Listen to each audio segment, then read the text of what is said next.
The phone rang at exactly 11:47 p.m., and Victoria knew something was wrong. Not because of the late hour, but because of the silence that followed when she answered. She could hear breathing on the other end, heavy and nervous, like someone trying to gather courage to speak. Her heart started beating faster as she sat up in bed, looking at the empty space beside her where her husband Richard should have been. "Hello," she whispered again, gripping the phone tighter. "Victoria, I'm sorry to call so late." The voice belonged to Sarah, her best friend from college. But Sarah sounded different, sad, almost scared. "I need to tell you something, and I don't know how to say it." Victoria's stomach dropped. She had been married to Richard for 8 years, and lately something felt different. He came home later from work, took more business trips, and seemed distant when they were together. She had pushed these thoughts away, telling herself she was being paranoid. But now, sitting in their big empty house at midnight, she knew her worst fears were about to come true. "What is it, Sarah?" Victoria asked, her voice barely above a whisper. "I saw Richard tonight. At the Plaza Hotel downtown." Sarah paused, and Victoria could hear her taking a deep breath. "He wasn't alone, Victoria. He was with Stella Morrison." Stella Morrison. The name hit Victoria like a punch to the stomach. Everyone knew who Stella Morrison was, the tall, blonde supermodel who appeared on magazine covers and walked runways in Paris and Milan. She was everything Victoria wasn't. Tall where Victoria was average height, blonde where Victoria had beautiful dark skin and natural black hair, famous where Victoria was just a regular person trying to make her small interior design business work. "Are you sure it was him?" Victoria asked, even though she already knew the answer. Sarah wouldn't call her at midnight unless she was absolutely certain. "I'm sure, honey."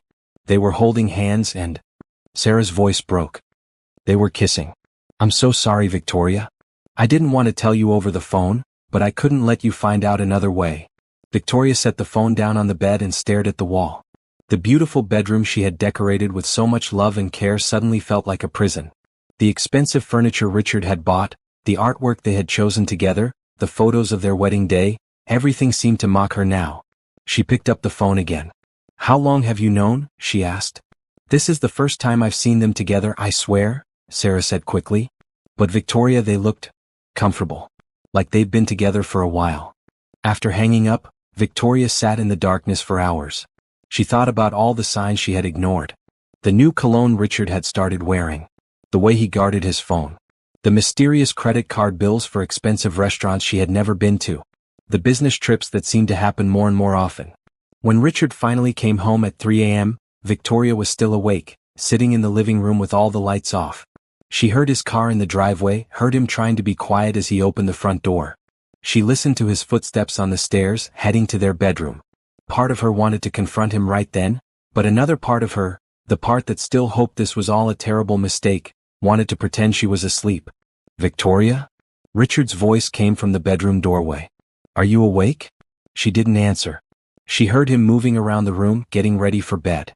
The man she had loved for 10 years, married for 8, was living a lie. And now she was living it too. The next morning, Victoria woke up on the couch. Her neck hurt, and her eyes were swollen from crying. Richard was already gone, another early meeting, according to the note he left on the kitchen counter. The same excuse he had been using for months. Victoria made coffee with shaking hands and sat at the kitchen table, staring at her phone. She knew what she had to do, but she wasn't ready. How do you ask your husband if he's cheating on you?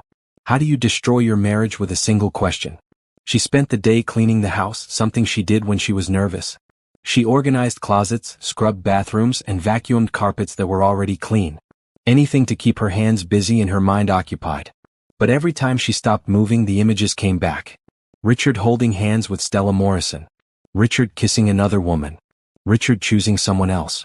When Richard came home that evening, Victoria was waiting for him in the kitchen.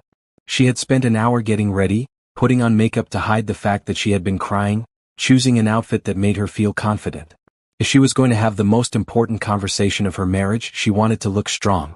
"Hey, beautiful," Richard said, kissing her cheek like he did every day. Like nothing had changed. Like he hadn't been living a double life. "How was your day?" "We need to talk," Victoria said, her voice steadier than she felt. Richard's smile faded. He set down his briefcase and looked at her carefully. "About what?" "About Stella Morrison." The change in Richard's face was immediate. The color drained from his cheeks and his mouth opened slightly, like he was trying to think of what to say. For a moment, Victoria hoped he would deny it, hoped he would look confused and ask her what she was talking about. But instead, he closed his eyes and sat down heavily in one of the kitchen chairs. "How did you find out?" he asked quietly. Those 5 words destroyed 8 years of marriage. Victoria had been holding on to a tiny hope that this was all a misunderstanding, that Sarah had been wrong, that Richard would laugh and explain everything. But his question confirmed her worst fears. "So it's true," she said, more to herself than to him. Richard looked up at her, and for the first time in months, he looked like the man she had married. Sad, guilty, and completely lost. "Victoria, I can explain." "Explain what? That you're having an affair with a supermodel? That you've been lying to me for months? That our marriage means nothing to you?" Victoria's voice was getting louder, all the hurt and anger she had been holding back for the past day finally coming out. "It's not that simple," Richard said, running his hands through his hair. "I never meant for this to happen. I met Stella at a charity event 6 months ago and we started talking and—" "6 months?" Victoria interrupted. "You've been cheating on me for 6 months?" Richard stood up and tried to reach for her, but Victoria stepped back. She couldn't let him touch her, not now, not when she was finally seeing him clearly for the first time in years. "I was going to tell you," he said. "I've been trying to figure out how to handle this situation." "Handle this situation?" Victoria repeated. "Is that what our marriage is to you? A situation?" "That's not what I meant and you know it," Richard said, his voice getting defensive. "This is complicated, Victoria. Stella and we have something special. Something I've never felt before." Each word was like a knife in Victoria's heart. She had loved this man completely, had built her entire life around their relationship, had dreamed of growing old with him. And now he was standing in their kitchen, telling her that he had found something special with someone else. "Get out," she said quietly. "Victoria, please, let's talk about this. We can work through this." "Get out," she screamed, surprising herself with the volume of her voice. "Get out of my house, get out of my life, and go be with your supermodel girlfriend." Richard stared at her for a long moment, and Victoria could see him making a decision.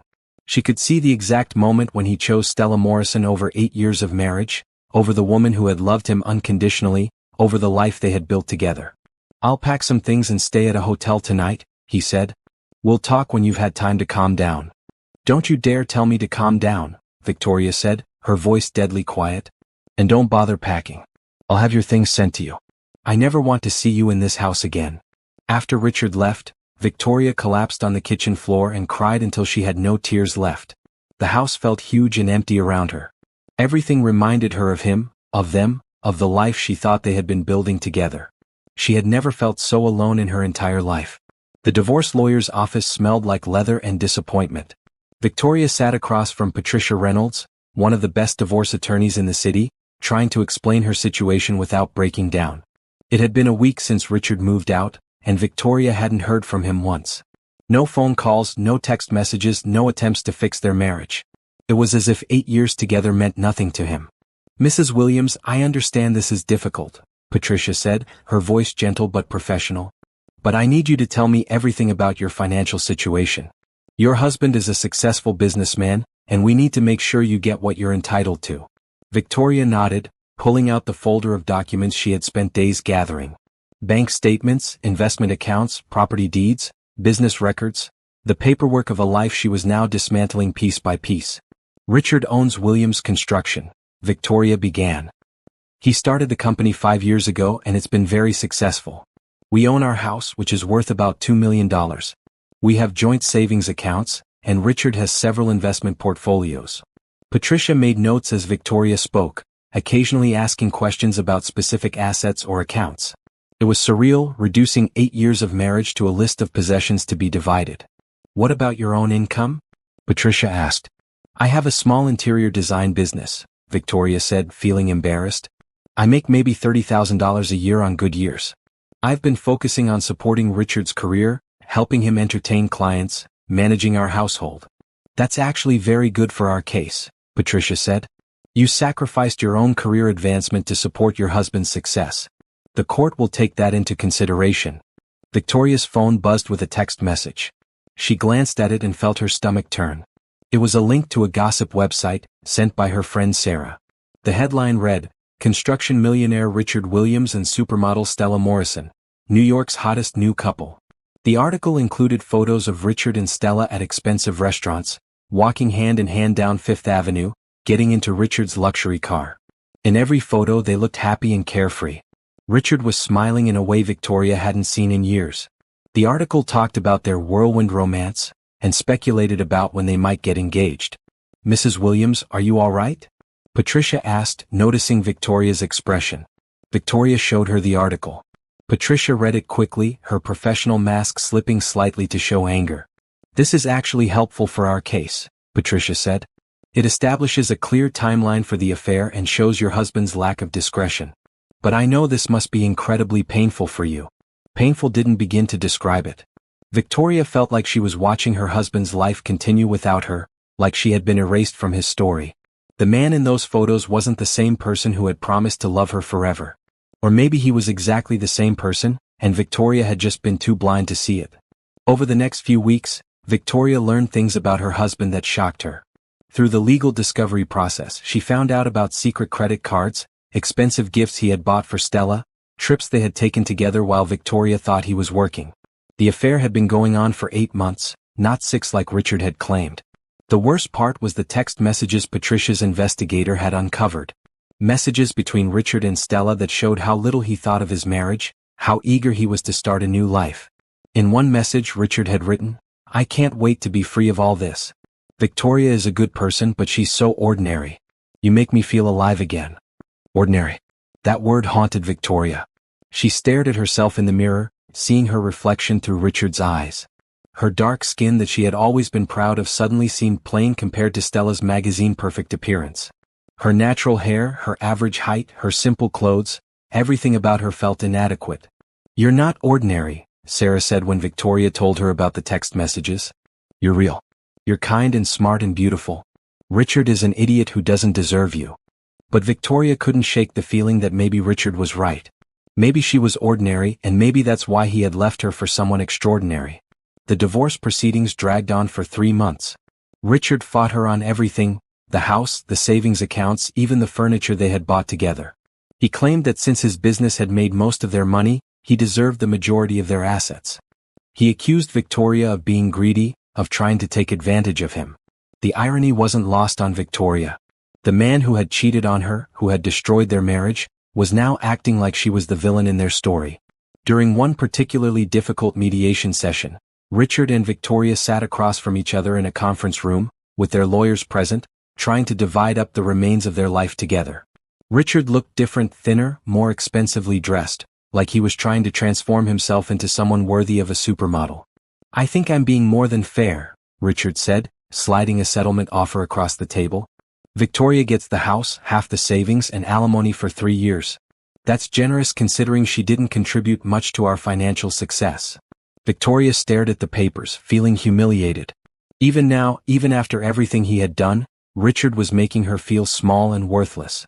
"Your client destroyed this marriage," Patricia said coldly.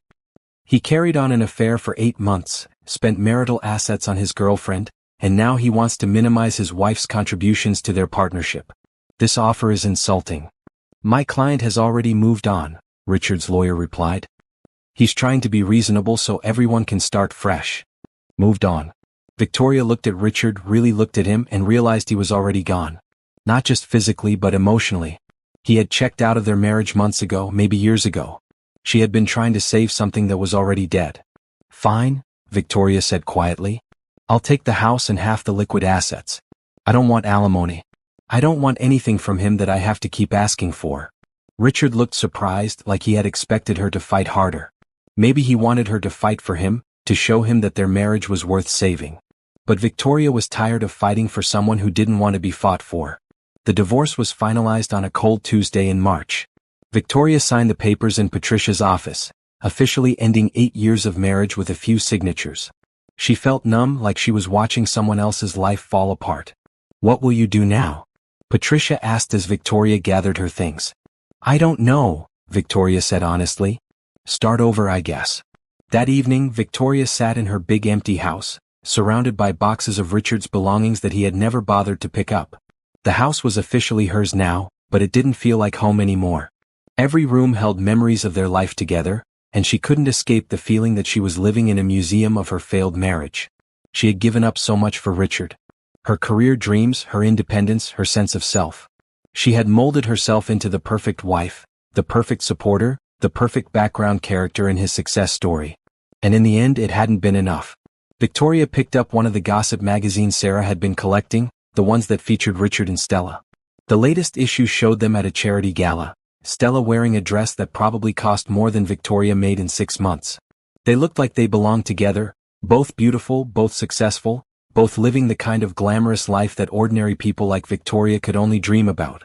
But as Victoria studied the photos more closely, she noticed something. Richard's smile looked forced, and his eyes had a tired quality she recognized from the last months of their marriage.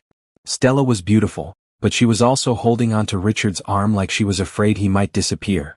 Maybe their perfect relationship wasn't as perfect as it looked. Still, it didn't matter. Richard had made his choice and Victoria had to live with the consequences. She was 32 years old, divorced, and completely alone for the first time in over a decade. She had no idea who she was without Richard, or what she wanted from life now that her entire future had been erased. All she knew was that she couldn't stay in this house, in this city, surrounded by reminders of everything she had lost. She needed to start over somewhere new, somewhere she could figure out who Victoria Williams really was when she wasn't trying to be the perfect wife to a man who didn't want her. 3 months after the divorce was finalized, Victoria was finally starting to feel like herself again. She had sold the big house and moved into a cozy apartment downtown. She was rebuilding her interior design business and had even started dating again. Nothing serious, just coffee dates and dinners with nice men who treated her with respect. But on a sunny Thursday morning in June, everything changed again. Victoria woke up feeling sick to her stomach. At first, she thought it was the seafood she had eaten the night before, but when the nausea continued for 3 days straight, she began to suspect something else. She sat on her bathroom floor, staring at the pregnancy test in her hands, watching as 2 pink lines appeared. Pregnant. Victoria's hands shook as she set the test down on the counter. This couldn't be happening. She and Richard had been trying to have children for years with no success. They had seen fertility specialists, tried treatments, spent thousands of dollars and countless hours hoping for a baby that never came. It had been one of the biggest strains on their marriage. And now, 3 months after their divorce, when Victoria was finally starting to rebuild her life, she was pregnant with Richard's child. She made an appointment with her doctor for the next day, hoping against hope that the home test was wrong. But Dr. Martinez confirmed what Victoria already knew. "Congratulations," Dr. Martinez said with a smile. "Based on your last period, I'd say you're about 8 weeks along." 8 weeks. Victoria did the math in her head. The baby had been conceived in April, just a few weeks after the divorce was finalized. It must have happened during one of the last times she and Richard had been together, when they were still trying to work things out. "Mrs. Williams, is everything all right?" Dr. Martinez asked, noticing Victoria's pale face. "I'm divorced," Victoria said quietly. "My ex-husband doesn't know about this." Dr. Martinez nodded understandingly. "That's a difficult situation. Have you thought about whether you want to tell him?" Victoria hadn't thought about anything except the shock of being pregnant. But now, sitting in the doctor's office, she tried to imagine calling Richard with this news. He was living his new life with Stella, appearing in magazines and at social events. They looked happy together, or at least they looked like they were trying to be happy. A baby would complicate everything. Richard would have to be involved in their child's life, which meant Victoria would have to see him regularly for the next 18 years. She would have to watch him continue his relationship with Stella, maybe even watch them get married and have children of their own. She would forever be connected to the man who had broken her heart. "I need to think about this," Victoria told Dr. Martinez. "Of course. But I do need to tell you something else." Dr. Martinez looked at Victoria's chart again. "I'd like to schedule you for an ultrasound next week. Based on your symptoms and the size of your uterus, I suspect you might be carrying multiples." "Multiples?"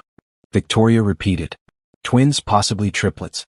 It's not uncommon, especially for women your age who have had fertility treatments in the past." Victoria drove home in a daze. One baby was overwhelming enough, but twins or triplets? How could she possibly handle multiple children on her own? Her interior design business was just starting to recover, and she was still figuring out how to live as a single woman. She wasn't ready to be a single mother, let alone a single mother of multiple babies. That night, Victoria called Sarah. "Are you going to tell Richard?" Sarah asked after Victoria explained the situation. "I don't know," Victoria said. Part of me thinks he has a right to know. But another part of me thinks he gave up that right when he chose Stella over our marriage. What does your heart tell you? Sarah asked. Victoria was quiet for a long moment. My heart tells me that Richard hurt me more than I ever thought possible. My heart tells me that he called me ordinary and threw away 8 years of marriage for a woman he barely knew. My heart tells me that he doesn't deserve to be part of this. But what about the baby? Don't they deserve to know their father? That was the question that kept Victoria awake at night. She thought about her own childhood, growing up with both parents who loved her. She thought about the family she had always dreamed of having with Richard, the children they had tried so hard to conceive, the nursery they had planned but never created. The ultrasound appointment arrived faster than Victoria wanted. She lay on the examination table, nervous about what she might see on the screen. Dr. Martinez moved the ultrasound wand over Victoria's belly, studying the monitor intently. Well, Mrs. Williams, Dr. Martinez said with a big smile, you're having quadruplets. Quadruplets. Victoria stared at the screen, trying to make sense of what she was seeing. 4 babies. 4 healthy babies, Dr. Martinez confirmed. This is quite rare, especially conceived naturally. You're very lucky. Lucky. Victoria didn't feel lucky. She felt terrified. 4 babies meant 4 times the responsibility, 4 times the expense, 4 times the sleepless nights. How could she possibly handle 4 children on her own? But as she watched the 4 tiny heartbeats flickering on the monitor, something shifted inside her. These babies were hers. They were the family she had always wanted, even if they were coming in a way she had never expected. They were her chance to start over, to build something beautiful from the wreckage of her marriage. I'd like to print out some pictures for you, Dr. Martinez said. And we'll need to start planning for a high-risk pregnancy. Quadruplets require special care. Victoria took the ultrasound pictures home and stared at them for hours. 4 babies. 4 little miracles that she and Richard had created together during their last attempt at reconciliation. These children were the product of love, even if that love hadn't been enough to save their marriage. She thought about calling Richard, imagining his reaction to the news. He would be shocked, maybe even pleased. Richard had always wanted children. But then what? Would he expect to be involved in their lives? Would he want shared custody? Would he bring Stella around Victoria's children? The thought of Stella Morrison holding her babies, of Richard playing happy family with another woman and Victoria's children, made her feel sick. These babies were hers. She had carried them, she would raise them, she would love them unconditionally. Richard had made his choice when he chose his new life over their marriage. Victoria made a decision that would change everything. She wouldn't tell Richard about the babies. She would raise them alone, give them all the love and attention they deserved, and protect them from the pain of having a father who might abandon them the way he had abandoned her. It wasn't an easy decision, and Victoria knew it might not be the right one. But it was her decision to make. She was no longer the woman who had shaped her entire life around Richard's needs and wants. She was going to be a mother, and her children's well-being came first. Victoria quit her interior design business and spent the next few months preparing for her new life. She sold her apartment and moved to a small town 2 hours away from the city, where nobody knew her story and nobody would ask questions about her baby's father. She found a cute house with a big backyard and started thinking about how to support herself and 4 children. She had always been good at baking. It was a hobby she had enjoyed during her marriage, though Richard had never paid much attention to her cakes and cookies. But in her new town, Victoria discovered that the local bakery had closed down, leaving the community without a place to buy fresh bread and pastries. Victoria saw an opportunity. She used part of her divorce settlement to open a small bakery, working long hours to get it ready before the babies arrived. She hired a local woman named Mrs. Patterson to help her, and slowly but surely Victoria's Fresh Start Bakery became a gathering place for the community. "You make the best chocolate chip cookies I've ever tasted," Mrs. Patterson said one afternoon as they worked together in the kitchen. "And these pregnancy cravings of yours are creating some interesting new recipes." Victoria laughed, rubbing her growing belly. At 6 months pregnant, she was huge. Carrying quadruplets was like carrying a small watermelon, and she was constantly tired and uncomfortable. But she was also happier than she had been in years. "I never thought I'd be a baker," Victoria said. "But I love this. I love creating something that makes people happy." "What about the baby's father?" Mrs. Patterson asked gently. "Will he be involved?" Victoria had grown close to Mrs. Patterson over the past few months, but she still hadn't told anyone the complete truth about her situation. "Their father isn't in the picture," she said simply. "It's just going to be me and the babies." Mrs. Patterson nodded without judgment. Well, you're not really alone. This whole town is going to help you raise these children. That's what small communities do. Victoria felt tears in her eyes. For the first time since her divorce, she felt like she belonged somewhere. She had built something of her own, something that didn't depend on a man who might leave her. She was creating a life for herself and her children that was based on her own strength and talents. As her due date approached, Victoria sometimes wondered if she had made the right choice about Richard. But then she would think about how he had discarded their marriage, how he had called her ordinary, how he had chosen glamour over love. Her children deserved better than a father who might treat them as inconveniences in his perfect new life. Victoria was going to give her babies everything she had. Love, stability, and the knowledge that they were wanted and cherished. She might be doing it alone, but she wasn't going to let them down the way Richard had let her down.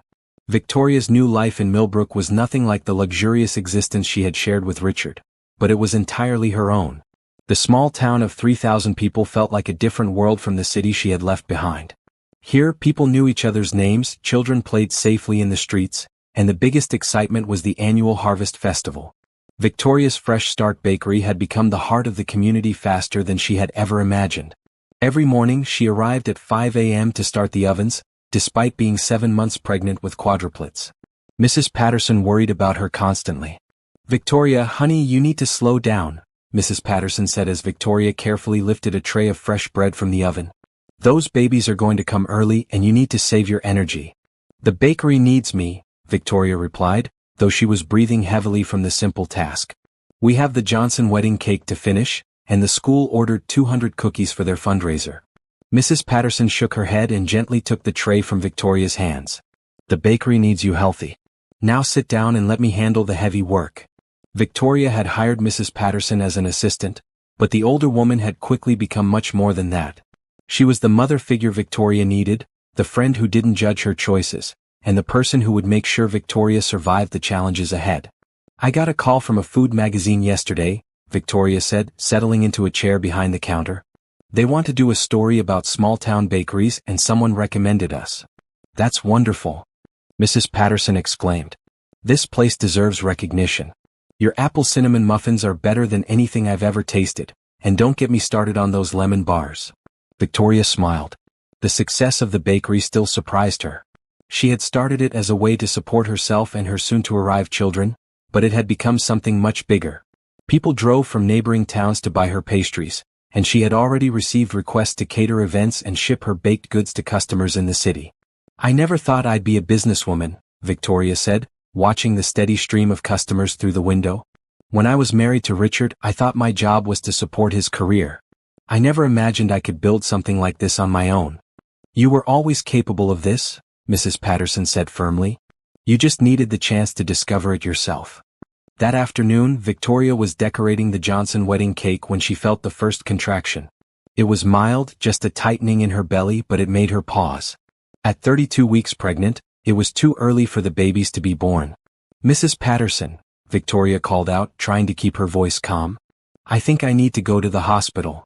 The next few hours were a blur of doctors, nurses, and medical equipment. Victoria was admitted to the hospital and put on bed rest to try to delay the birth of her quadruplets. Dr. Chin, the specialist who had been managing her high-risk pregnancy, explained the situation. "The babies are healthy, but they're trying to come early," Dr. Chin said.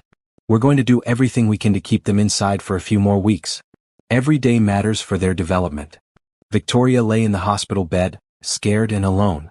This wasn't how she had imagined her children's birth. She had pictured a calm delivery, maybe with Richard holding her hand, welcoming their babies into the world together. Instead, she was facing the possibility of premature quadruplets with no partner to support her. Mrs. Patterson arrived at the hospital with a bag of Victoria's things and a determined expression. "I'm not leaving you to go through this alone," she announced. "My daughter can manage the bakery for a few days." "You don't have to stay," Victoria said, though she was grateful for the company. "Nonsense. You're family now, and family doesn't abandon each other when things get difficult." Over the next week, Victoria managed to delay the birth. The hospital bed rest was boring and uncomfortable, but it gave her time to think about her future. She had made it this far on her own, building a new life and a successful business. Soon she would be responsible for 4 tiny lives that would depend on her completely. Sometimes, late at night, Victoria wondered what Richard was doing. Was he happy with Stella? Did he ever think about their marriage, about the life they had planned together?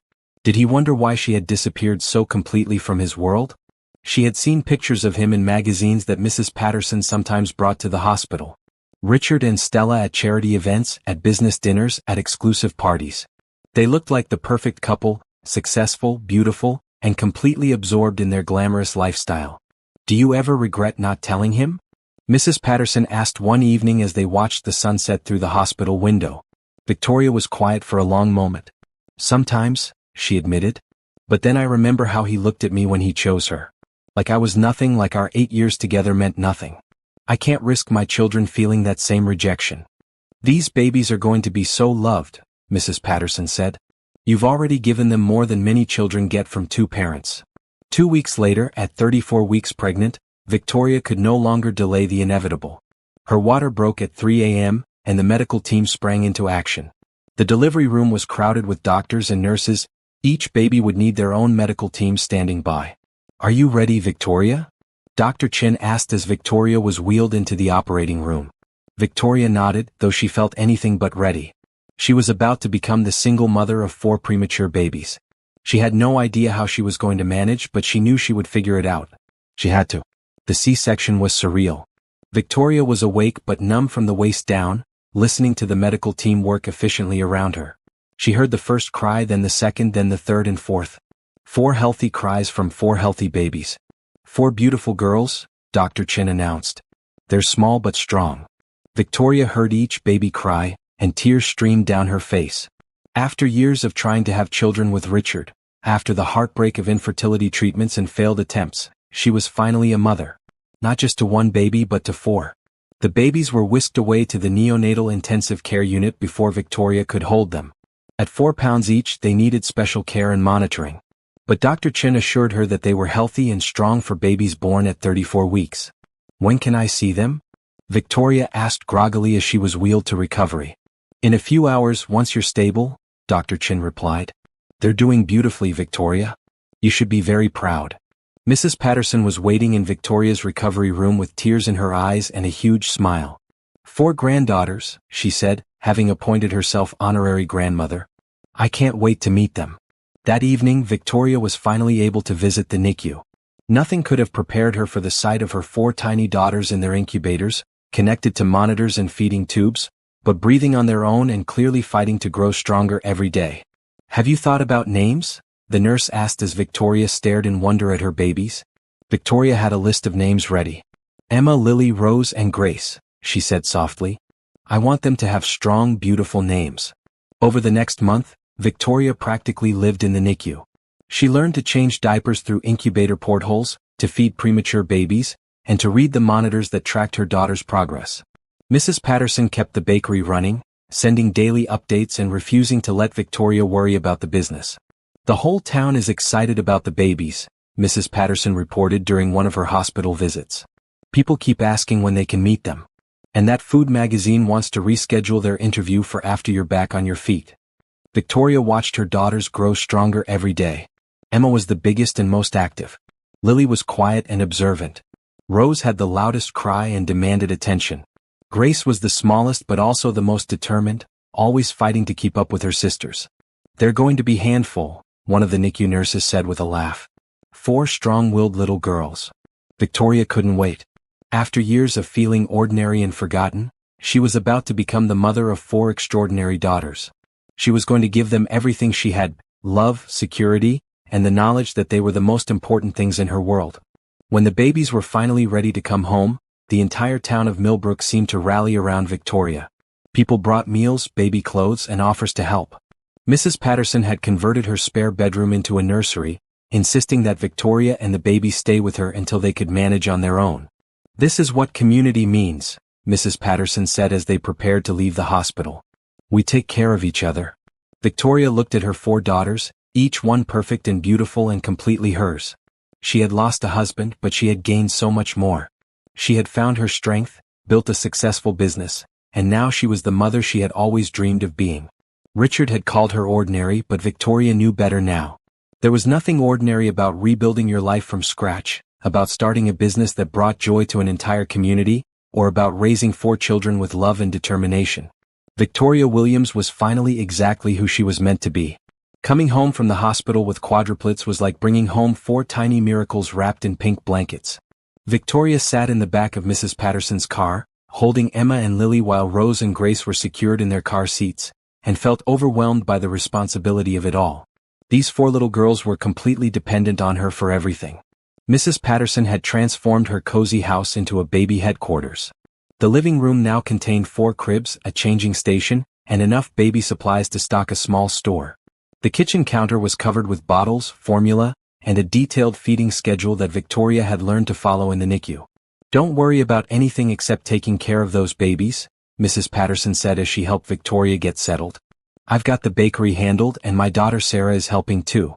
The whole town wants to pitch in." The first weeks were the hardest of Victoria's life. For babies meant feeding every 2 hours around the clock, which translated to one baby always needing something. Victoria felt like she was living in a fog of exhaustion, moving from one feeding to the next diaper change to the next crying spell without ever really sleeping. But there were moments of pure joy that made everything worthwhile. When Emma first smiled at 6 weeks old, Victoria cried with happiness. When Lily reached for Victoria's finger and held on tight, Victoria felt her heart overflow with love. When Rose and Grace fell asleep together in the same crib, curled up like they were still in the womb, Victoria knew that being their mother was the most important thing she would ever do. "You're a natural at this," Mrs. Patterson said one morning as Victoria efficiently fed 2 babies while rocking a third with her foot. "I've raised 5 children, and I've never seen anyone handle quadruplets with such grace." Victoria laughed tiredly.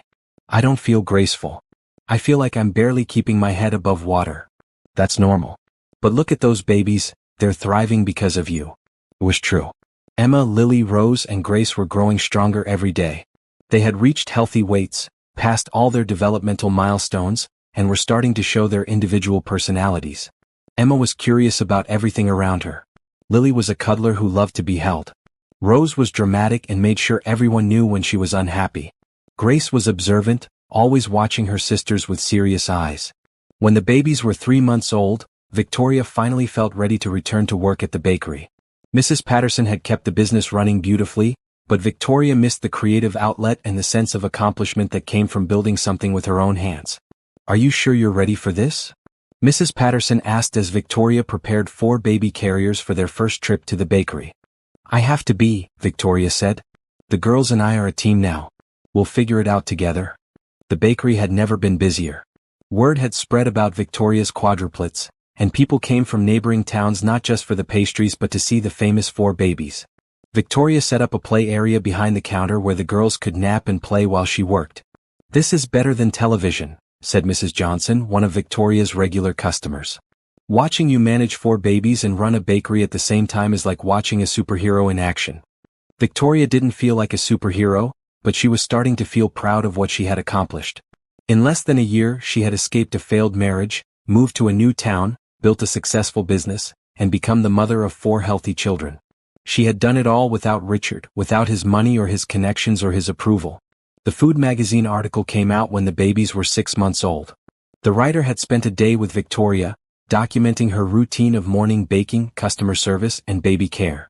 The article was titled "Rising from the Ashes: How One Woman Built a Bakery Empire While Raising Quadruplets."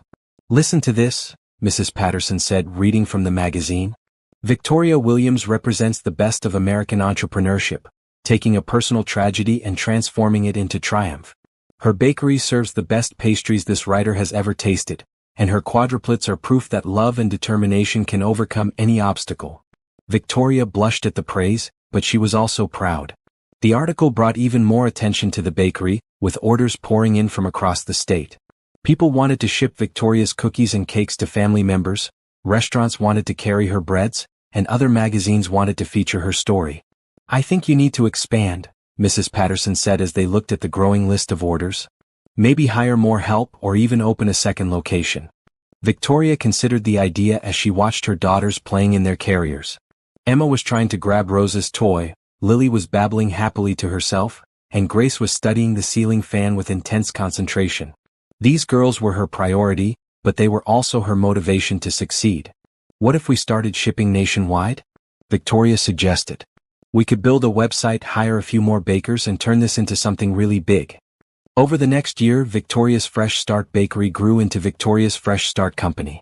She hired 3 full-time bakers, set up an online ordering system, and began shipping her signature items across the country. The Quadruplets, now walking and getting into everything, had their own little corner of the expanded bakery where customers loved to visit them. "Mama work," Grace said one day, her first clear sentence as she watched Victoria decorating a wedding cake. "That's right, baby," Victoria said, picking up her daughter. "Mama work so we can have a good life." Victoria's success was featured in business magazines and local newspapers. She was invited to speak at entrepreneurship conferences and women's business groups. The shy, uncertain woman who had been called ordinary by her ex-husband had become a role model for single mothers and small business owners. But the most rewarding moments were still the quiet ones at home. Bath time with 4 giggling toddlers, bedtime stories read to sleepy girls, and morning snuggles before starting another busy day. Victoria had created exactly the life she wanted, one filled with purpose, love, and the knowledge that she was exactly where she belonged. Sometimes, late at night when the girls were asleep, Victoria wondered what Richard would think if he could see her now. The woman he had discarded as ordinary had built something extraordinary. She had created a life that was entirely her own, filled with success and love, and 4 beautiful daughters who thought she was the most important person in the world. Victoria no longer needed Richard's approval or recognition. She had found something better: self-respect, financial independence, and the deep satisfaction of knowing she could handle anything life threw at her. She was no longer the abandoned wife waiting for someone else to define her worth. She was Victoria Williams, successful businesswoman and devoted mother, and she was proud of who she had become. 5 years had passed since Victoria's divorce, and her life was unrecognizable from the broken woman who had once sat crying on her kitchen floor. Victoria's Fresh Start Company now operated 12 bakeries across 3 states, employed over 60 people, and generated annual revenues of $15 million. Victoria had been featured on the cover of Entrepreneur magazine and named one of the top 40 under 40 business leaders in the country. But Victoria's greatest pride wasn't her business success. It was watching Emma, Lily, Rose, and Grace grow into confident, happy 5-year-olds who filled every day with laughter and adventure. "Mommy, can we help with the new store today?" Emma asked over breakfast, always eager to be involved in Victoria's business activities. "I want to arrange the cookies," Rose added, bouncing in her chair. "Can I count the money?" Lily asked, having inherited Victoria's head for numbers. Grace, always the quietest of the 4, simply smiled and hugged Victoria's leg. "I just want to be with you, Mommy."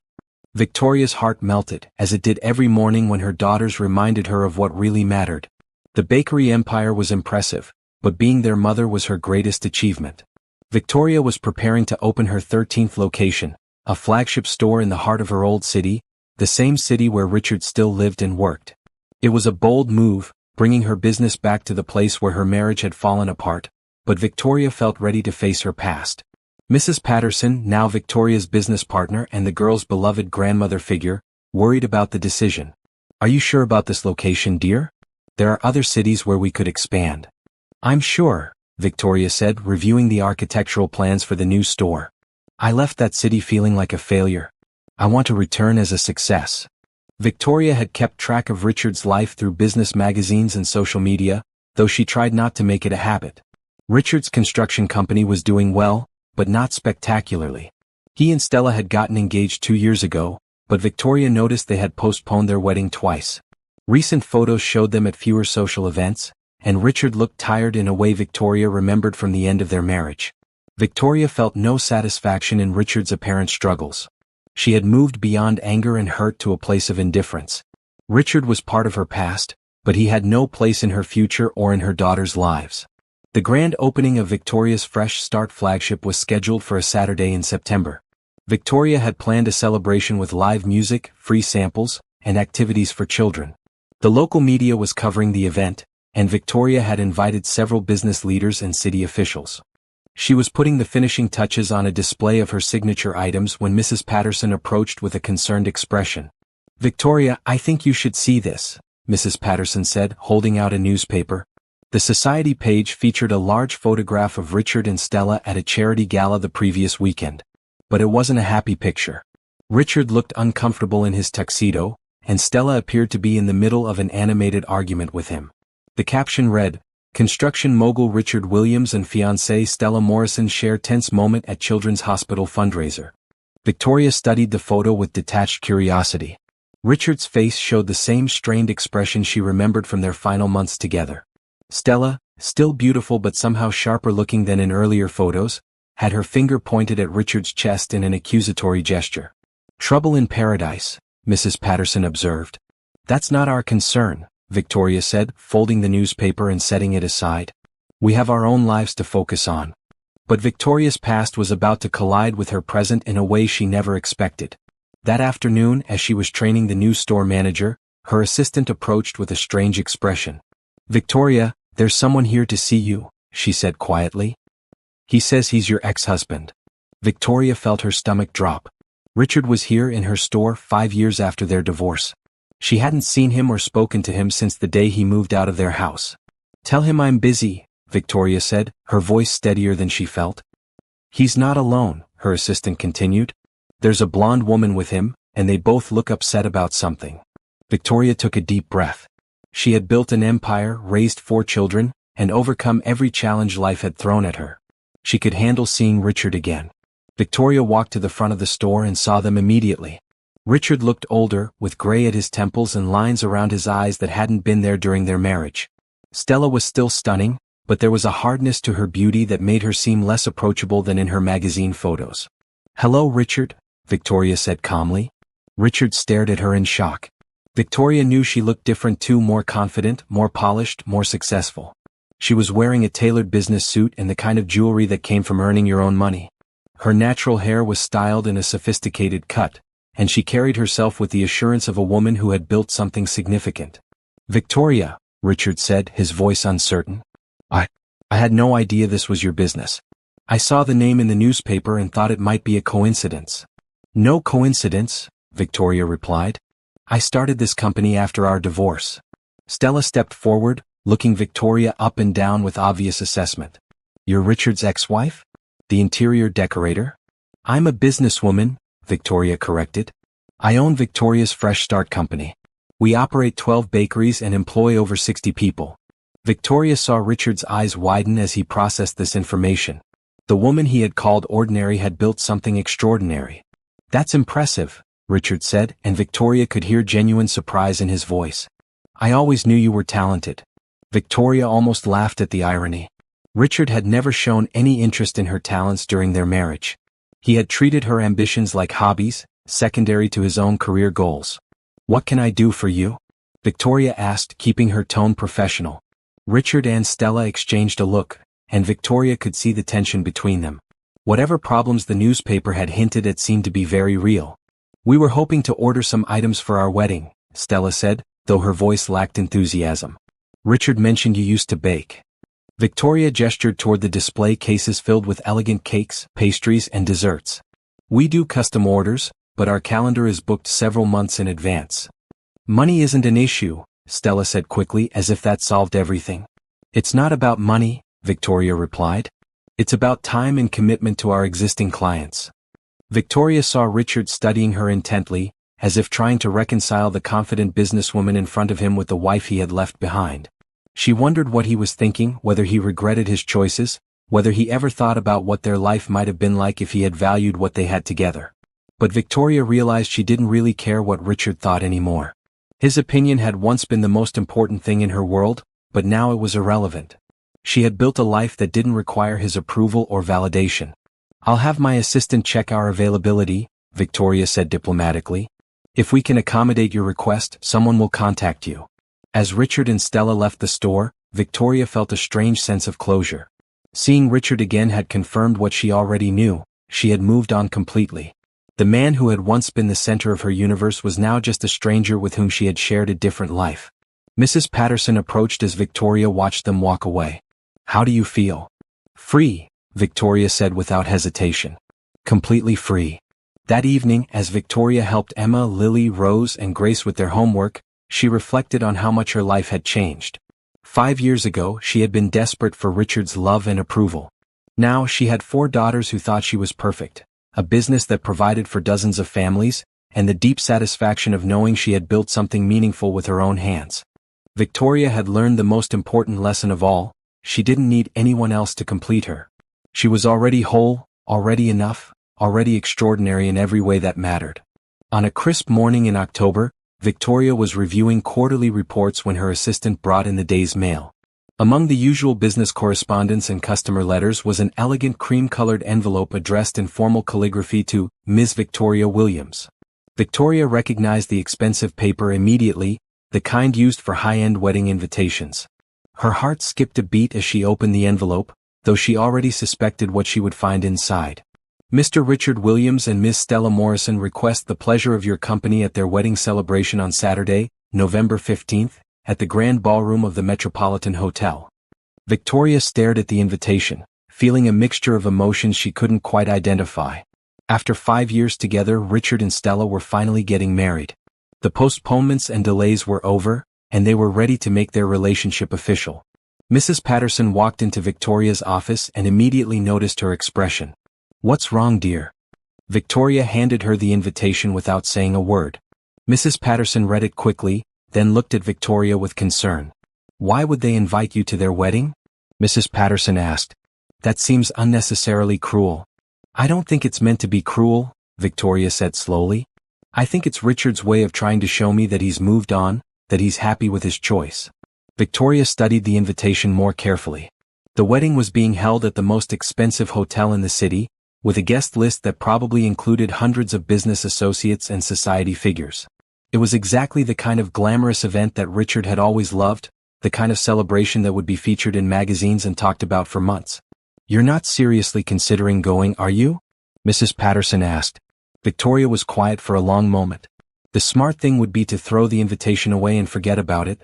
She had built a wonderful life without Richard, and attending his wedding would serve no purpose except to satisfy curiosity. But another part of Victoria was intrigued by the idea. For 5 years, she had been the woman who disappeared after her divorce, the ex-wife who had quietly faded into the background while Richard moved on with his glamorous new life. Nobody in their old social circle knew what had become of her. "What if I did go?" Victoria said, surprising herself by voicing the thought. "Victoria, that's a terrible idea," Mrs. Patterson said immediately. "Why would you put yourself through that?" "Because I'm not the same woman who was discarded 5 years ago," Victoria replied, her voice growing stronger. "I've built something amazing. I have 4 beautiful daughters. I'm successful and confident and happy. Maybe it's time people knew that." Victoria thought about Emma, Lily, Rose, and Grace, now 5 years old and full of personality and intelligence. Richard had no idea he had 4 daughters, no idea that his DNA was walking around in 4 little girls who looked exactly like him. The resemblance was unmistakable. They all had Richard's dark hair, his strong jawline, his determined expression. "What are you thinking?" Mrs. Patterson asked, recognizing the look in Victoria's eyes. "I'm thinking that Richard spent 5 years believing he made the right choice," Victoria said. "Maybe it's time he learned the truth about what his choice really cost him." Over the next few days, Victoria found herself obsessing over the wedding invitation. She researched the venue, looked up the guest list through social media, and even found the wedding registry online. Richard and Stella had registered for expensive art, luxury linens, and kitchen appliances that cost more than many people's monthly salaries. Victoria showed the invitation to her daughters one evening, curious about their reaction. "Who's getting married, Mommy?" Emma asked, studying the fancy paper. "Someone I used to know a long time ago," Victoria said carefully. "Can we go to the wedding?" Rose asked excitedly. "I love weddings. Can we wear pretty dresses?" Victoria looked at her 4 daughters, so innocent and beautiful, and made a decision that would change everything. "Actually," Victoria said, "I think we will go to this wedding." Mrs. Patterson nearly dropped her coffee cup when Victoria told her the plan. "You want to take the girls?" "Victoria, are you sure about this?" "I've never been more sure of anything," Victoria replied. "For 5 years, Richard has lived his life believing he made the right choice when he left me for Stella. He thinks he upgraded, thinks he chose someone better. But he has no idea what he really gave up." Victoria began planning her appearance at Richard's wedding with the same attention to detail she brought to her business ventures. She would attend not as the broken ex-wife seeking revenge, but as the successful woman who had built an extraordinary life from the ashes of her marriage. First, she needed the perfect outfits. Victoria took the girls shopping at the most exclusive children's boutique in the city, selecting identical dresses in soft pink that would photograph beautifully and make the girls look like little angels. For herself, she chose an elegant burgundy dress that was sophisticated without being flashy, expensive without being ostentatious. "Why are we getting such fancy dresses, Mommy?" Lily asked as Victoria arranged for the dresses to be tailored perfectly. "Because sometimes it's important to look our very best," Victoria explained. "We're going to a special event where we want to make a good impression." Victoria also arranged for transportation that would make an impact. Instead of driving her practical SUV, she hired a luxury limousine for the day. She wanted to arrive at Richard's wedding in style with her 4 daughters, showing everyone exactly what Richard had unknowingly lost. The more Victoria thought about her plan, the more excited she became.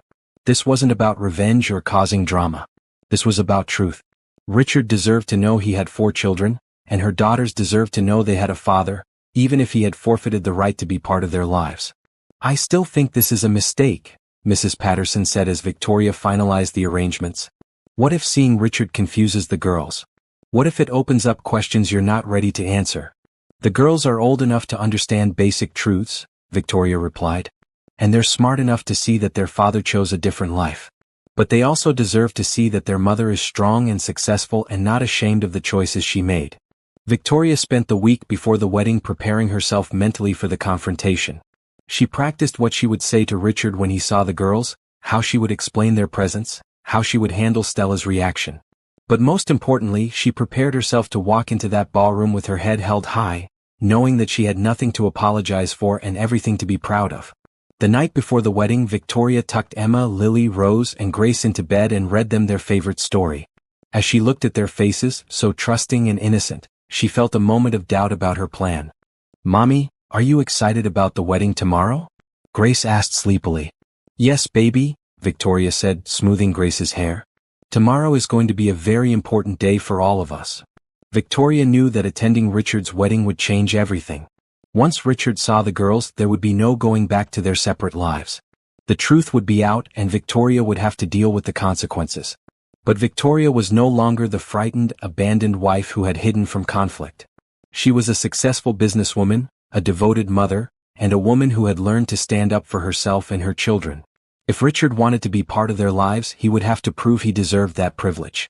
And if he didn't, well, Victoria and her daughters would continue to thrive without him, just as they had for the past 5 years. Either way, tomorrow would be the day that Richard Williams learned the true cost of the choice he had made 5 years ago.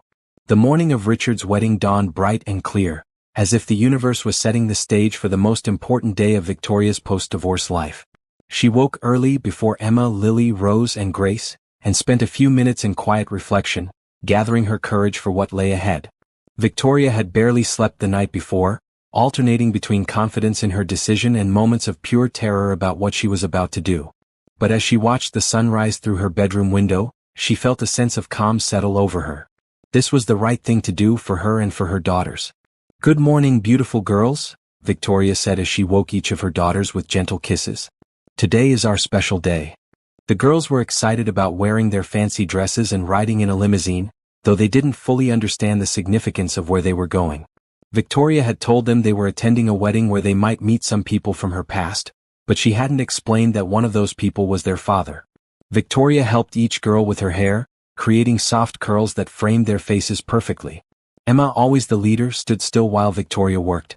Lily asked a dozen questions about the wedding. Rose danced around the room, unable to contain her excitement. Grace watched everything with her serious, observant eyes. "You all look like princesses," Victoria said as she stepped back to admire her daughters in their matching pink dresses. "The most beautiful princesses in the world." Victoria's own preparation took longer than usual. She wanted to look perfect, not to impress Richard, but to show him exactly what he had lost. She chose jewelry that she had bought for herself with money from her business, styled her hair in an elegant updo that showed off her natural beauty, and applied makeup that enhanced rather than hid her features. When Victoria looked in the mirror, she saw a woman who bore little resemblance to the broken wife Richard had left behind.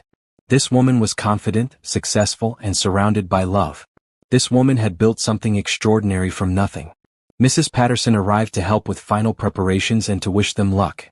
She was still worried about Victoria's plan, but she could see that Victoria's mind was made up. "You look stunning," Mrs. Patterson said as Victoria made a final check of her appearance. "Those girls are lucky to have you as their mother." "And I'm lucky to have them," Victoria replied, watching Emma help Grace with her shoes. "They've made me stronger than I ever thought I could be." The limousine arrived exactly on time, a sleek black vehicle that looked expensive and important. The girls were thrilled, bouncing on the leather seats and exclaiming over the minibar and television. "This is the fanciest car I've ever been in," Rose announced, pressing her face to the tinted window.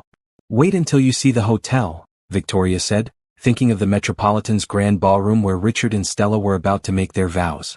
During the drive into the city, Victoria explained a little more about what they might encounter at the wedding.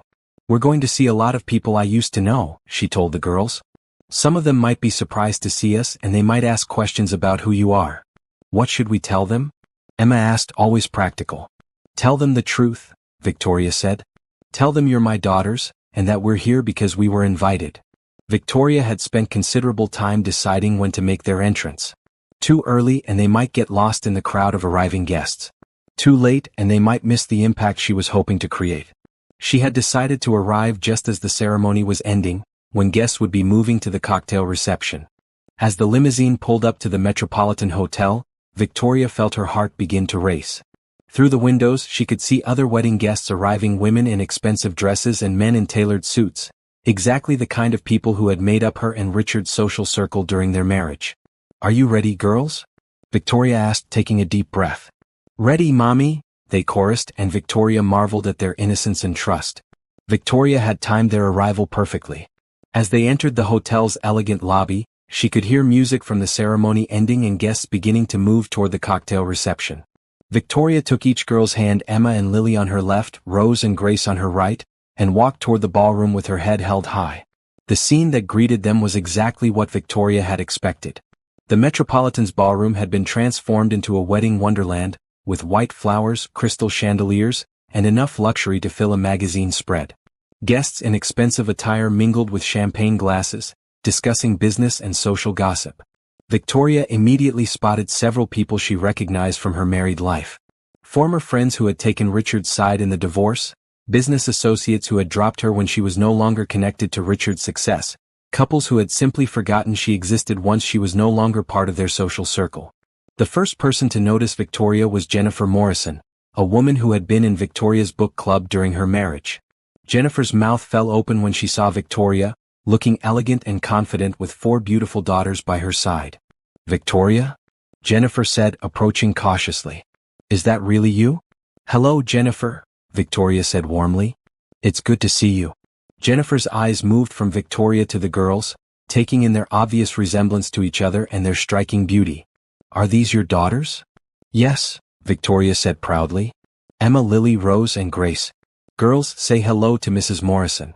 The girls greeted Jennifer politely, their good manners and sweet personalities immediately charming everyone within earshot. Victoria noticed other guests beginning to notice them, conversations pausing as people recognized her and tried to make sense of her presence. "They're beautiful," Jennifer said, still staring at the girls in amazement. "How old are they?" "5, Victoria replied, watching as Jennifer's eyes widened with realization. 5 years old. The same age as Victoria's divorce from Richard. Jennifer, like everyone else who had known them during their marriage, was clearly doing the math in her head. More people began to approach, drawn by curiosity and the obvious drama of Victoria's unexpected appearance. Victoria greeted each person politely, introducing her daughters with pride and answering questions about her life with confidence. "I heard you moved away after the divorce," said Margaret Chin, another former friend. "What are you doing now?" "I own a bakery company," Victoria said simply. "We have 13 locations across 3 states. Victoria could see the surprise and perhaps a little jealousy in Margaret's eyes. These people had expected Victoria to disappear quietly after her divorce, to fade into obscurity while Richard moved on to bigger and better things. They hadn't expected her to build something successful, to return with 4 beautiful children and an obvious confidence that came from genuine achievement. As word of Victoria's presence spread through the reception, Victoria knew it was only a matter of time before Richard and Stella learned she was there. She positioned herself and the girls near the entrance to the ballroom, where they would be impossible to miss. Emma tugged on Victoria's dress. "Mommy, everyone is staring at us." "That's okay, sweetheart," Victoria said, stroking Emma's hair. "Sometimes people stare when they see something beautiful and unexpected." Victoria felt a familiar presence before she saw him. Richard was walking toward them across the ballroom, his face a mixture of shock, confusion, and something that might have been fear. Stella was beside him, looking stunning in her wedding dress but clearly agitated about something. This was the moment Victoria had been preparing for. 5 years after Richard had chosen another woman over their marriage, 5 years after he had called her ordinary and walked out of her life, he was about to learn the truth about what his choice had cost him. Victoria stood straighter, held her daughter's hands tighter, and prepared to change everything. Richard stopped dead in his tracks when he saw Victoria across the ballroom. For a moment, he looked like he might be seeing a ghost, the woman he had divorced 5 years ago, standing in his wedding reception with 4 children who bore an unmistakable resemblance to his own family features. Stella, radiant in her designer wedding gown, followed Richard's gaze and immediately understood that something was very wrong. Her smile faltered as she took in the scene, her new husband staring at his ex-wife, who was surrounded by 4 beautiful little girls in matching pink dresses. "Richard," Stella said sharply, grabbing his arm. "Who is that woman and why is she here?" But Richard couldn't speak. He was staring at Emma, Lily, Rose, and Grace with a look of dawning recognition that made Victoria's heart pound. The girls had inherited Richard's dark hair, his strong jawline, and his intelligent eyes. Anyone who knew Richard well would see the resemblance immediately. Victoria watched as Richard's face went through a series of emotions: shock, confusion, realization, and finally, a kind of desperate hope mixed with terror. She could practically see him doing the math in his head, counting back 5 years to when these children would have been conceived. "Victoria," Richard said, his voice barely above a whisper as he approached them. "What are you doing here?" "You invited me," Victoria replied calmly, pulling the wedding invitation from her purse. "I thought it would be rude not to attend." Stella's eyes narrowed as she looked back and forth between Richard and Victoria. She was clearly sensing the tension but didn't yet understand its source. "Richard, you didn't tell me you invited your ex-wife to our wedding." "I didn't," Richard said, never taking his eyes off the 4 girls. "The invitation was sent by the wedding planner to everyone on our guest list. Victoria must have been left on there by mistake." "It wasn't a mistake," Victoria said smoothly. "It was fate." A crowd was beginning to gather around them. Wedding guests who remembered Victoria from her marriage to Richard were whispering among themselves, clearly fascinated by this unexpected drama. Victoria could hear fragments of their conversations. "Is that really his ex-wife? Those children look just like him. How old do you think they are?" Richard's best man, Thomas, approached the group with a concerned expression. "Richard, is everything all right?" Richard opened his mouth to speak, but no words came out. He was still staring at the girls with a mixture of wonder and horror, as if he were seeing his own childhood reflected in their faces. Emma, always the boldest of the 4, stepped forward and looked up at Richard with curious eyes. "Are you the man who's getting married today?" "Yes," Richard managed to say. "I am." "You look sad for someone who just got married," Lily observed with the brutal honesty of a 5-year-old. Richard knelt down to the girl's level, and Victoria's heart clenched as she saw him up close for the first time in 5 years. He looked older, more tired, and there was something hollow in his eyes that hadn't been there during their marriage. "What are your names?" Richard asked, his voice shaking slightly. "I'm Emma," Emma said confidently. "This is Lily, that's Rose, and she's Grace. We're quadruplets." "Quadruplets," Richard repeated, the word hitting him like a physical blow. He looked up at Victoria with an expression she had never seen before, complete devastation mixed with desperate hope. "Victoria, are they?" "Yes," Victoria said simply. "They're yours." The words hung in the air like a bomb that had just exploded.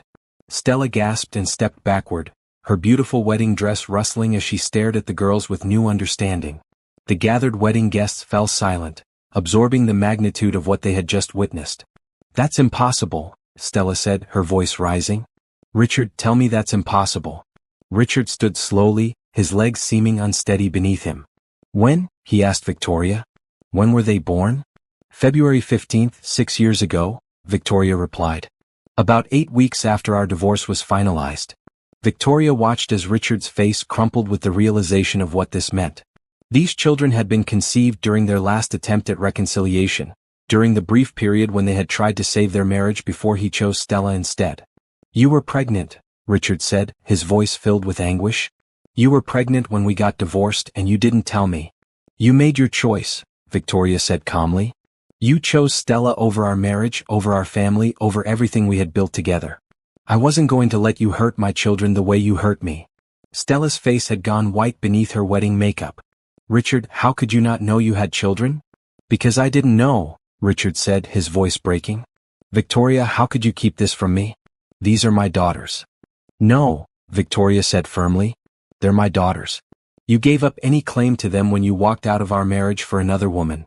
Rose, who had been watching the adults with growing concern, tugged on Victoria's dress. Mommy, why is everyone upset? Did we do something wrong? Victoria immediately knelt down and gathered all 4 girls close to her. No, babies, you didn't do anything wrong. You're perfect and I love you more than anything in the world. The tenderness in Victoria's voice and the obvious love between her and her daughters seemed to break Richard completely. Tears began streaming down his face as he watched his ex-wife comfort the children he had never known existed. Victoria, please, Richard said, reaching toward the girls. Let me talk to them. Let me explain. Explain what? Victoria asked, standing and putting herself between Richard and her daughters. That you chose a glamorous lifestyle over the family you already had? That you called their mother ordinary and threw away 8 years of marriage for someone you barely knew? The wedding guests were now openly staring, some of them recording the confrontation on their phones. This was the kind of drama that would be talked about for years, the society wedding that became a public revelation of family secrets. Stella, who had been silent during this exchange, suddenly found her voice. I can't do this, she said, her voice high and strained. Richard, I married you thinking you were free, thinking your past was behind you. I didn't sign up to be a stepmother to 4 children. Stella, please, Richard said, turning to his new wife with desperation. We can work this out. Work this out. Stella laughed bitterly. Your ex-wife just showed up at our wedding with your quadruplets. How exactly do we work that out? Victoria watched this exchange with a mixture of satisfaction and sadness. She had wanted Richard to see what he had lost, but seeing him fall apart in front of everyone was harder than she had expected. We should go, Victoria said to her daughters. This isn't our celebration. Wait, Richard said, grabbing Victoria's arm. Please don't take them away again. I just found out I have children. I have rights.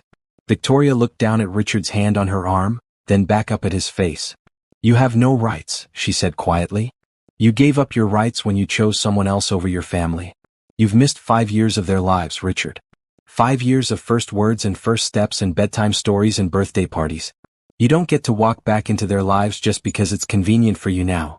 I didn't know, Richard said desperately. If I had known you were pregnant, I never would have left.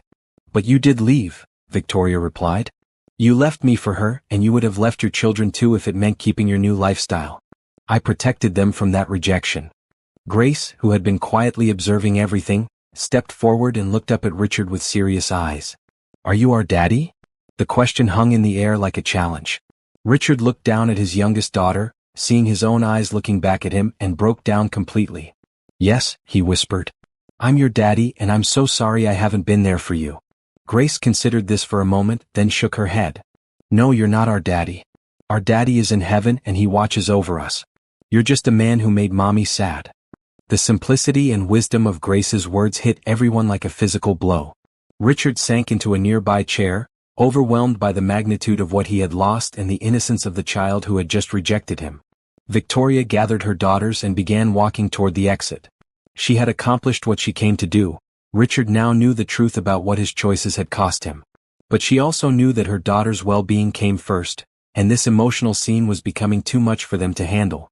Victoria, Richard called after her. This isn't over. I want to be part of their lives. Victoria stopped and turned back to look at him one last time. Then you'll have to prove you deserve that privilege, she said. And right now, you have a wife to take care of.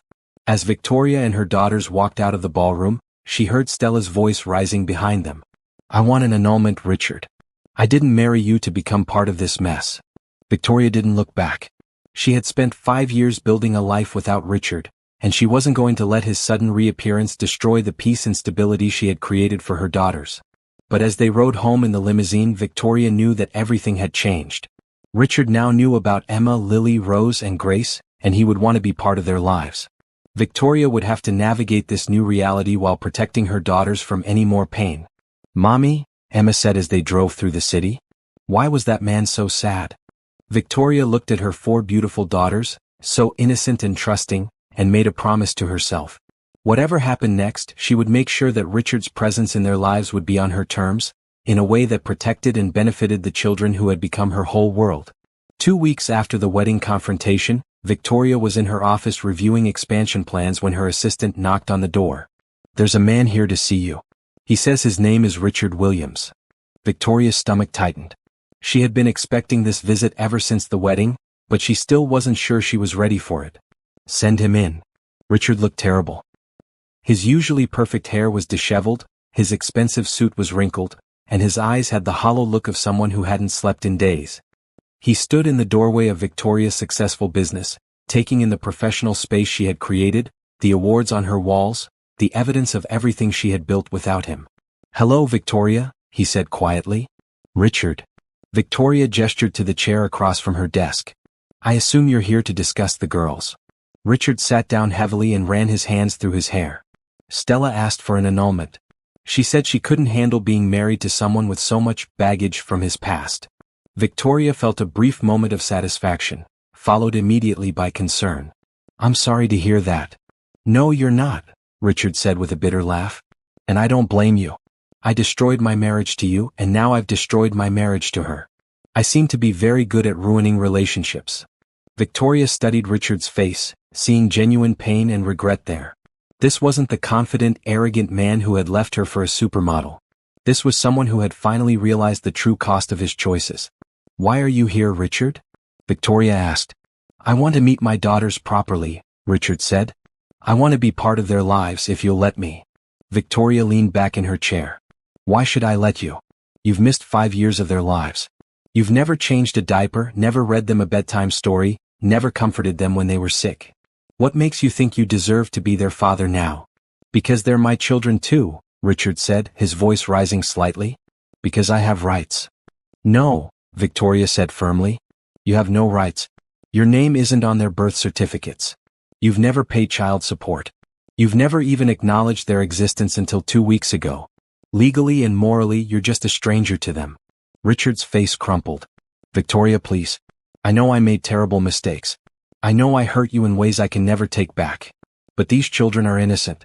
They shouldn't have to pay for my failures." Victoria was quiet for a long moment, thinking about Emma, Lily, Rose, and Grace. They were happy, well-adjusted children who had never felt the absence of a father because Victoria had worked so hard to give them everything they needed. But she also knew that someday they would have questions about their biological father, and she wanted to be able to give them honest answers. "If I were to consider letting you meet them properly," Victoria said slowly, "it would be on my terms at my pace and only if I believe it's in their best interest." Richard nodded eagerly. "Whatever you think is best. I just want a chance to know them." "First, you need to understand something," Victoria continued. "These girls have a father figure in their lives. His name is James Morrison and he's been dating me for the past year. He loves them and they love him. You would not be replacing him." Richard's face darkened with jealousy. "Who is he?" "He's a pediatrician," Victoria said. "He's kind, patient, and wonderful with children. He treats Emma, Lily, Rose, and Grace like they're his own daughters, and he's never once tried to replace you because, to him, you were never really there to begin with." The mention of another man in Victoria's life clearly stung Richard, but Victoria didn't care. She had moved on, found love again, and built a family that included people who actually showed up for her and her children. "Second," Victoria continued, "if you want to be part of their lives, you need to prove that you're committed for the long term. Not just when it's convenient, not just when you're feeling guilty, but through homework help and soccer games and teenage drama and everything else that comes with being a parent." "I want that," Richard said. "I want all of it." "Third, you need to go to therapy. You need to figure out why you make such destructive choices in your relationships, and you need to become the kind of person who can be trusted with children's hearts." Richard nodded. "I'll do whatever it takes." Victoria looked at this broken man who had once been her husband, who was the biological father of her children, and felt something she hadn't expected: pity. Richard had chosen glamour over love, excitement over stability, and now he was alone with nothing but regrets. "I'll think about it," Victoria said finally. "But Richard, if I do decide to let you into their lives and you hurt them or disappoint them or treat them like they're less important than your career or your social life, I will make sure you never see them again. Do you understand?" "I understand," Richard said quietly. After Richard left, Victoria sat in her office thinking about the conversation. Part of her wanted to protect her daughters from any possibility of disappointment.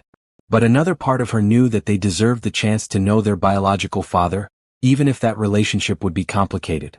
That evening, Victoria talked to James about Richard's visit. James Morrison was everything Richard wasn't: steady, reliable, and completely devoted to Victoria and her daughters. He had proposed to Victoria 3 months ago, and they were planning a quiet wedding in the spring. "What do you think I should do?" Victoria asked as they watched Emma, Lily, Rose, and Grace playing in the backyard. "I think you should trust your instincts," James said, putting his arm around Victoria. "You've protected those girls and raised them beautifully for 5 years. You'll make the right decision for them now. Are you worried about another man being in their lives?" Victoria asked. James smiled. "Victoria, I fell in love with you knowing you had 4 children from a previous relationship. I chose to love them as my own. If their biological father wants to be part of their lives, and if that's what's best for them, then I support that completely." This was why Victoria loved James. He was secure enough in himself and in their relationship to put the children's needs first, even if it meant sharing their affection with someone else. Over the next few weeks, Victoria watched Richard carefully. She saw him start therapy, saw him turn down social invitations to focus on personal growth, saw him ask thoughtful questions about child development and parenting. Slowly, very slowly, she began to believe that his desire to know his daughters might be genuine. 6 months later, Victoria arranged the first supervised visit between Richard and his daughters. They met at a neutral location, a family restaurant where the girls would feel comfortable and Victoria could observe how Richard interacted with them. "Girls," Victoria said as they sat down at the table, "I want you to meet someone. This is Richard, and he's your biological father." Emma, now 6 years old and even more confident than before, studied Richard with serious eyes. "Are you the man who made Mommy sad?" "Yes," Richard said honestly. "I made some very bad choices and I hurt your mother. I'm sorry for that." Lily tilted her head. "Why did you hurt Mommy?" Richard looked at Victoria, who nodded encouragingly. She had told him that honesty at an age-appropriate level was important. "Because I thought I wanted different things," Richard said carefully. "But I was wrong about what was important." Rose, ever dramatic, crossed her arms. "Mommy says you left us before we were born." "I didn't know you existed," Richard said. "If I had known about you, I would have made different choices." Grace, still the quietest of the 4, spoke up. "We already have a daddy. His name is James and he's going to marry Mommy." Richard's face showed pain, but he nodded. "I know about James and I'm glad you have someone who loves you. I'm not trying to replace him. I just want to be another person who cares about you if you'll let me." The visit lasted 2 hours and Victoria was surprised by how well it went.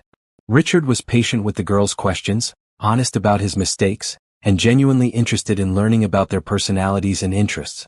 When it was time to leave, Emma surprised everyone by hugging Richard goodbye. "Can we see you again?" she asked. Richard looked at Victoria, hope written all over his face. Victoria nodded slowly. Over the following months, Richard became a regular but carefully managed part of the girls' lives. He attended their school plays, helped with homework, and slowly began to build relationships with each of his daughters. It wasn't easy. There were tears, difficult questions, and moments when Victoria questioned her decision. But gradually, the girls began to accept Richard as another adult who cared about them. They called him Richard rather than Dad. That title belonged to James, but they seemed to understand that he was special in his own way. A year after their first meeting, Victoria married James in a small ceremony surrounded by family and friends. Emma, Lily, Rose, and Grace served as flower girls, and Richard attended as a guest, watching the woman he had lost marry a man who truly deserved her. After the ceremony, Richard approached Victoria and James. "Thank you," he said simply, "for letting me be part of their lives and for showing me what real love looks like." Victoria looked at Richard, seeing a man who had finally learned the difference between what glittered and what was truly valuable. He would never be the father James was to her daughters, but he was trying to be the best version of himself he could be. "They're lucky to have people who love them," Victoria said. "All of us." As Victoria danced with James at her wedding reception, surrounded by her 4 beautiful daughters and the community that had supported her through everything, she felt completely at peace. She had learned that real love wasn't about grand gestures or perfect appearances. It was about showing up, day after day, choosing the people you love over everything else. Richard had taught her what she didn't want in a partner. James had shown her what true love actually looked like.